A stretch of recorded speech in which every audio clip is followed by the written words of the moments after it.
各位朋友，今次我哋嘅話題呢，就係南部鐵壺嘅歷史工房。咁歷史工房呢，就會由上次視頻介紹嘅工房開始講起。上次同大家介紹咗4個工房：虎定、分山、虎山同埋藤枝。咁呢幾個工房有咩特色呢？佢哋多數都係第二次世界大戰之後先至成立，延續咗2代至到3代。你而家去盛岡都揾到佢哋。咁呢啲工房呢，就冇歷史作品㗎啦，我哋姑且叫佢哋做現代工房。咁所謂歷史工房呢，就幾百年㗎咯喎。咁呢度呢，我就會講3個工房。第一個係仁左衛門工房，第二個呢，就係鈴木盛久工房。咁第3個我要介紹嘅呢，就係我身邊呢一個鈴木宗兵衛工房。咁由初代鈴木宗兵衛一路到今日已經傳咗13代，13代鈴木宗兵衛叫做宗一郎。咁我哋同佢都熟嘅，同佢傾過幾次偈。睇下宗一郎嘅作品呢，佢中意用啡紅色嘅漆，都算係一個特色啦。咁佢嘅線條呢，就比較樸實一啲，個壺就比較厚重一啲。呢2行都係佢嘅作品嚟嘅。咁我哋同佢傾過呢，我問佢點解唔見到你嘅沙鐵壺呢？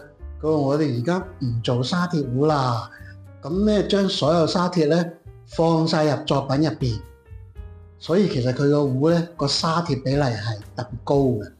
咁沙鐵比例高咧，咪矜貴啲咯。咁其實喺聲音度反映到出嚟㗎，都有沙鐵聲音。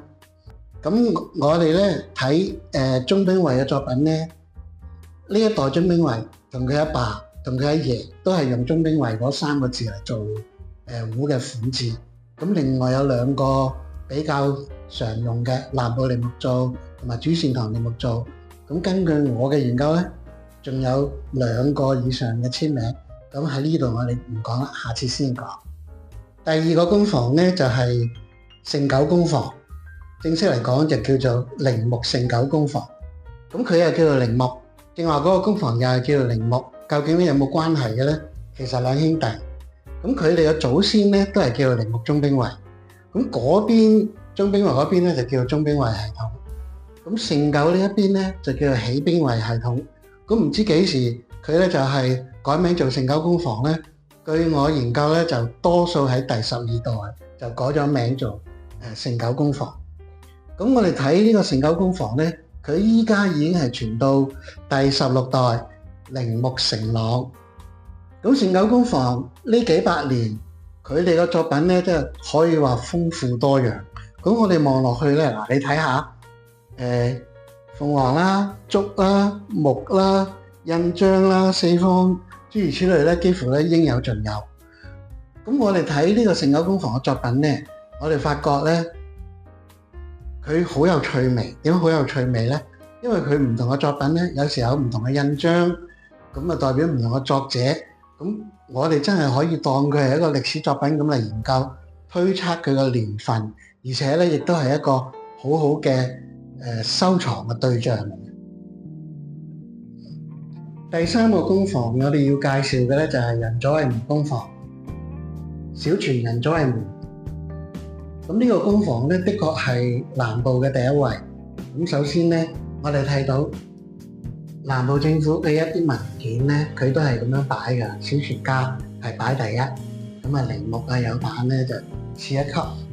咁小泉家咧，佢哋400年前受邀嚟到呢一個南部，係做鐵壺同埋咧推廣茶藝。咁同呢個鈴木家有少少分別，因為鈴木家咧，佢哋咧就被邀請嚟咧係做大炮打仗。咁所以咧，小泉家佢哋真係叫做御府司。咁而咧鈴木家或者其他嘅咧，其實只不過係叫做御駐密司啫。咁小泉佢哋嘅祖先，例如3代仁左衛門啊、8代仁左衛門啊，咁好多故事咧係話睇到佢哋喺呢個鐵壺嘅一啲功勞啊，呢啲我哋今次唔講，我哋揾一個時間專門講佢哋嘅工房先至睇啦。咁佢哋嘅鐵壺咧，無論邊一代都好咧，都特別出色嘅。咁我呢度咧有佢大約3代嘅作品。咁我哋睇到咧，譬如佢有一啲地方，例如呢一啲咁嘅裙邊嘅處理手法，呢一啲嘅岩基嘅處理手法，甚至乎一個把或者咧係一個壺蓋啊，呢啲咁咧係特別細緻同埋仔細。咁我哋識得仁祖係門第11代小傳樂講，咁據我所知佢個為人咧都係好着重咧係即係佢自己嗰個工藝。咁佢親口講話，佢唔會因為訂單多而咧影響嗰個作品嘅質素。咁亦都咧時不時咧提到就係話壺嘴啊、壺把啊或者其他啲細節咧點樣處理咧，佢都等喺個心度。咁所以咧我都幾佩服佢嘅。